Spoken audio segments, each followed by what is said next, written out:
Hello दोस्तों आप देख सकते हो ये मेरी एक वैरायटी है रोज़ की।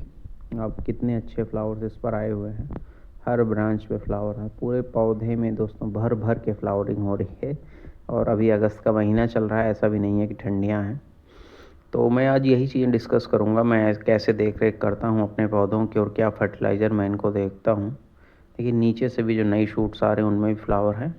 और इस वैरायटी का नेचर ही है दोस्तों, जो मैंने ऑब्ज़र्व किया, हर ब्रांच ये जो है मल्टीपल ब्रांच पे कन्वर्ट हो जाती है और हर ब्रांच पे आपको फूल मिलते हैं। इसकी एक और ख़ासियत है, ओपनिंग का कलर इसका अलग होता है और ये 2-3 दिन का जब हो जाता है तो फ्लावर का शेड जो है थोड़ा अलग हो जाता है। बहुत बड़े फ्लावर नहीं होते दोस्तों, छोटे फ्लावर। एग्जैक्टली मुझे इस वैरायटी का नेम का आईडी का मुझे आइडिया नहीं है कौन सी ये आईडी है। और इस पर कांटे नहीं होते बिल्कुल भी। इसकी जो भी स्टेम्स हैं आप देखोगे तो इस पर कांटे बिल्कुल नहीं होते हैं और पूरे पौधे में अच्छे से फ्लावरिंग आती है और पेटल्स बहुत ही हार्ड होते हैं, बहुत ही अच्छा बंच बनता है इस फूलों में। तो आज मैं आपको यही बताऊंगा कि मैं कैसे क्या फर्टिलाइज़र यूज़ करता हूँ। दोस्तों मैं अपने गुलाब के पौधों में ऑर्गेनिक फर्टिलाइज़र भी देता हूँ और साथ में केमिकल फर्टिलाइज़र भी देता हूँ।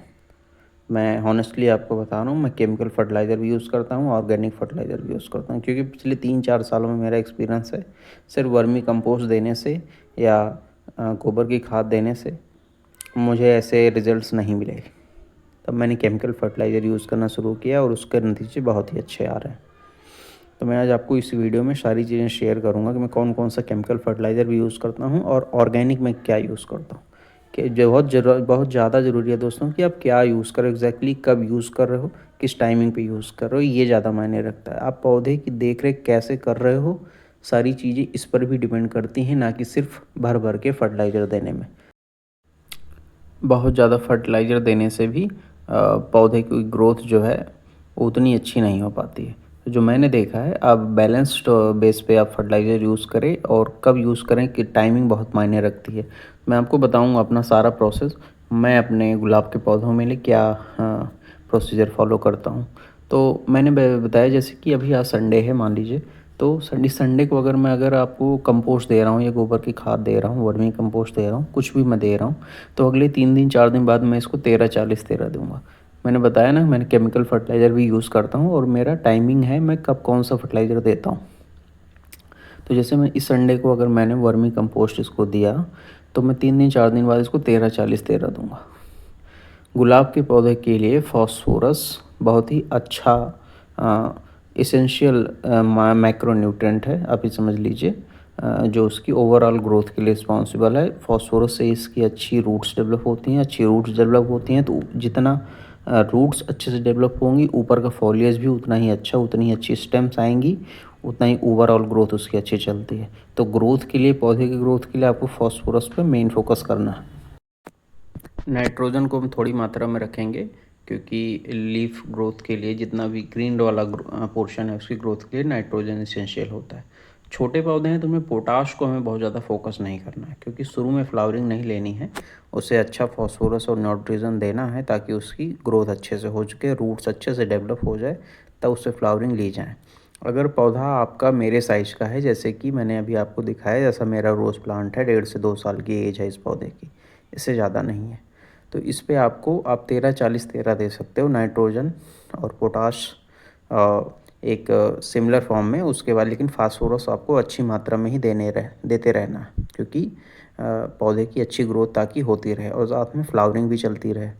तो अभी आपका पौधा बहुत ज़्यादा अगर पुराना नहीं है, बहुत बड़ा नहीं है, तो आप 13-40-13 आप यूज़ कर सकते हो। बीच बीच में आप थोड़ी मात्रा में पोटाश यूज़ कर लो, 0.050, जो भी पोटाश आपके पास अवेलेबल हो, म्यूरेट ऑफ पोटाश हो, सल्फेट ऑफ पोटाश हो, जो आपके पास अवेलेबल हो आप यूज़ कर लो।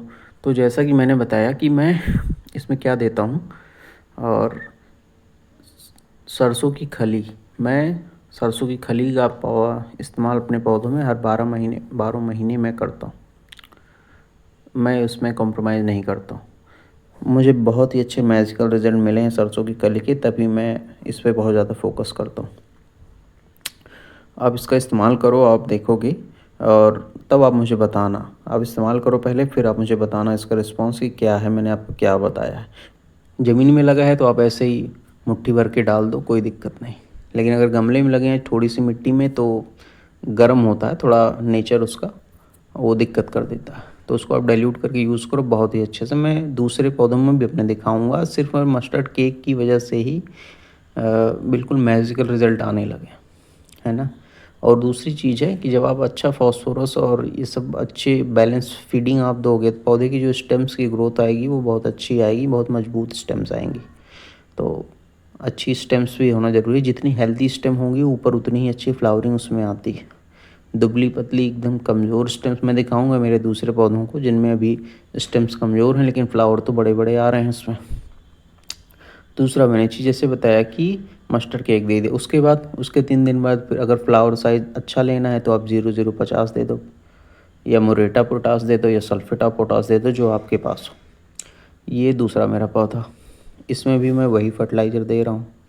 और गुलाब की एक चीज़ आप जान लीजिए कि ऐसा कुछ भी यूज़ मत करिए, डीएपी का यूज़ बहुत ज़्यादा मत करिएगा। डीएपी का यूज़ आप थोड़ी मात्रा में कर सकते हो, करना चाहो तो, मैं तो नहीं करता हूँ। गुलाब की जो सॉइल है उसको एसिडिक होना ज़रूरी है, 6 6.5 का पीएच हो। गुलाब को वही पसंद है और वही हमें देना भी चाहिए। उसके लिए गमले में अगर पौधा है दिक्कत हो रही है उसे मेंटेन करने में तो आप एसएसपी ले आ लो, है ना। सिंगल सुपर फॉस्फेट आप देख सकते हो गमले में कुछ ग्रैनुअल पड़े हैं, ये डीएपी नहीं है दोस्तों, ये एसएसपी है, सिंगल सुपर फॉस्फेट है। महीने में एक बार आधा चम्मच डाल दीजिए, एसिडिक नेचर का फर्टिलाइज़र होता है और मेंटेन रहेगा। तो मैंने दिखाया आपको कि मेरे प्लांट्स में कैसा क्या है। ये फ्लावर देखिए 3 से 4 हफ्ते तक ये फ्लावर टिका रहता है ना। तो मैं यही सारी चीज़ें अपने पौधों में यूज़ करता हूँ, आप भी यूज़ करिएगा और जो भी इसके आगे रिजल्ट्स होंगे मेरे साथ शेयर करिएगा। देख सकते हो ये ज़ुमेलिया वैरायटी है, ओपनिंग स्टाइल बहुत ही खूबसूरत है। इसमें भी मैं वही फर्टिलाइज़र यूज़ करता हूँ, मस्टर्ड केक फर्टिलाइज़र को आप अपने गार्डन में ऐड करिए और फिर उसके रिज़ल्ट देखिए।